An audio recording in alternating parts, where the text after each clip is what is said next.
সোনুর কিচেনে ওয়েলকাম। আজকে আমি তৈরি করেছি মটরশুঁটি দিয়ে টিক্কি। চলুন দেখিয়ে দিই কীভাবে এই মটরশুঁটির টিক্কিটা তৈরি করেছি।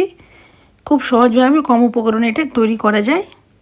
প্রথমে আমি একটা কড়া নিয়েছি, ননস্টিক না হলেও চলবে। এখানে আমি আধা কেজি মটরশুঁটি দিয়ে দিয়েছি। দিয়ে এর মধ্যে দিয়ে দিচ্ছি রসুন, কাঁচা লঙ্কা, আদা দিয়ে এটাকে প্রথমে শুকনো খোলাতে ভালোভাবে ভেজে নিচ্ছি।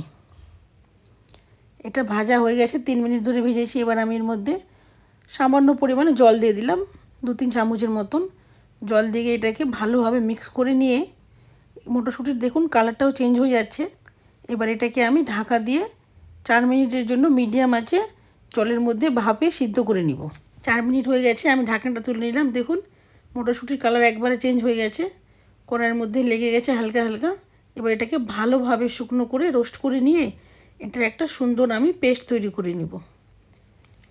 এখানে আমি মটরশুঁটির পেস্টের মধ্যে দিয়ে দিচ্ছি 2টো আলু। আলুটা আমি গ্রেটার দিয়ে গ্রেট করে দিচ্ছি, তাহলে একটু দানা দানা থাকবে না, ভালোভাবে মিক্স হয়ে যাবে। গ্রেট করা হয়ে গেছে। এর মধ্যে আমি এবার দিয়ে দিচ্ছি ধনে গুঁড়ো, ভাজা জিরে গুঁড়ো, কাশ্মীরি লঙ্কা গুঁড়ো। এবার দেবো একটা পেঁয়াজ কুচি দিয়ে দিয়েছি সামান্য পরিমাণ ধনে কুচি, ক্রাশ করা জোয়ান। এবার দিয়ে দিব স্বাদ মতো লবণ। এবার দিয়ে দিব আমি 2 চামচ কর্নফ্লাওয়ার। উপর থেকে দিয়ে দেবো 1 চামচ চিলি ফ্লেক্স। দিয়ে এটাকে ভালোভাবে মেখে নিব, যাতে একটু দানাদার না থাকে, ভালোভাবে সম্পূর্ণ মিক্স হয়ে যায়।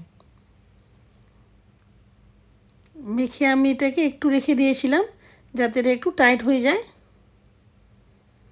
এবার আমি এটার টিক্কিগুলো তৈরি করব। হাতে আমি সরষের তেল লাগিয়ে নিয়েছি। লাগিয়ে নিয়ে আমি এটাকে 3 কোণা শেপ দিয়ে দিচ্ছি। আপনারা চাইলে গোল শেপও দিতে পারেন, যেমন আপনাদের ইচ্ছে। এবার একে একে প্রত্যেকটা টিক্কি আমি তৈরি করে নিচ্ছি।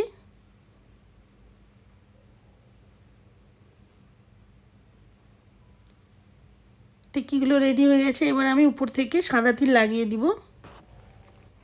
প্রথমে আমি এক পাশ দিয়ে তিলগুলো লাগিয়ে দিচ্ছি, এরপরে আমি উল্টে দিয়ে আবার অন্য পাশ দিয়ে তিলগুলোকে ভালোভাবে লাগিয়ে নিব, যাতে দুপাশে ভালোভাবে লাগানো হয়ে যায়। টিক্কিগুলোতে তিল লাগানো হয়ে গেছে। এবার এগুলোকে শ্যালো ফ্রাই করব। শ্যালো ফ্রাই করার জন্য আমি সাদা তেল নিয়ে নিচ্ছি। আমি এখানে খুব অল্প তেল ইউজ করছি, আপনারা চাইলে ডুবো তেলে ফ্রাই করতে পারেন। এক এক করে আমি টিক্কিগুলো দিয়ে দিলাম। এক পাশটা আমার ফ্রাই করা হয়ে গেছে। এবার আমি উল্টে দিচ্ছি, দিয়ে অন্য পাশটাও এইভাবে ফ্রাই করে নিব।